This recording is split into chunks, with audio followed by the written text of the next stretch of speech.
actually circumventing some of the restrictions of the Indian Act was quite funny, and had some fun doing it, and having the Mounties and town police and Troyer chasing us after time for committing the horrible crime of drinking a pint of beer to being locked up for doing it was quite common. And a matter of fact, one time here in Troyer, the lockup held 45 band members from Millbrook, Shubenacadie, and Pictou-Landon all at one shot.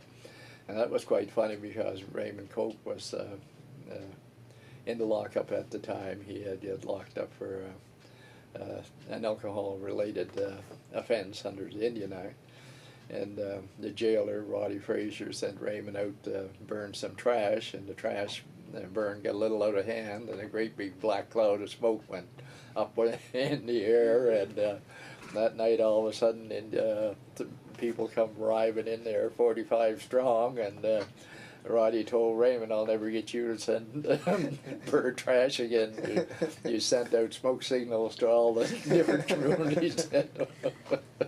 But things like that were, you know, you laughed about them, but when you're looking at it in reality, it was racism, and getting away from racist practice was pretty difficult, and we experienced it quite often. And I remember one instance when I was going to business college in Truro. A couple of friends wanted to go not bowling, playing pool, and I told them we weren't allowed to go into the pool room. It was off limits to us, and they didn't believe me, didn't think such a thing could be, and so insisted I go over to the pool room with them, and went over and selected a cue stick, and all of a sudden the manager or owner, whatever he was, I don't recall, but he come screaming and hollering that I had to get out, and knowing we weren't allowed in there. So my friends wanted to tear the place apart, but I wouldn't permit it, because they'd only wound up in jail themselves, and probably I would have got locked up for disturbing the peace and God knows what the hell else at that time. It's and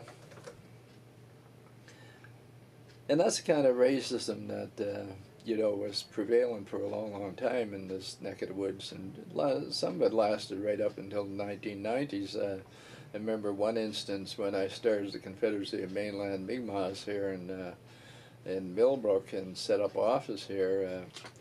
I think it was around 1990. This happened at St. Mary's School in town, and some of the children were playing from the reserve here. Were playing with some of the white kids in town in the schoolyard, and the bus driver got off the bus and told white kids to get away from the Indians, and to stop playing with them, and shouldn't be around them.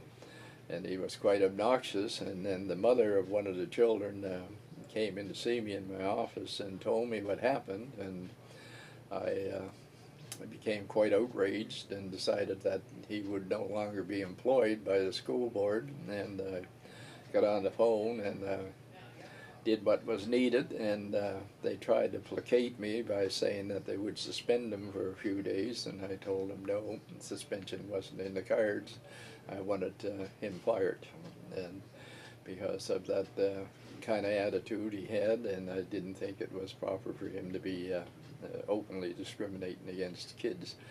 So I told them if they didn't do it, I'd get in touch with the Human Rights Commission and file a complaint there. And they rethought their options in town, and they fired him. So I was happy with the results of that. But we always have to be vigilant. We're not home free even at this point in time.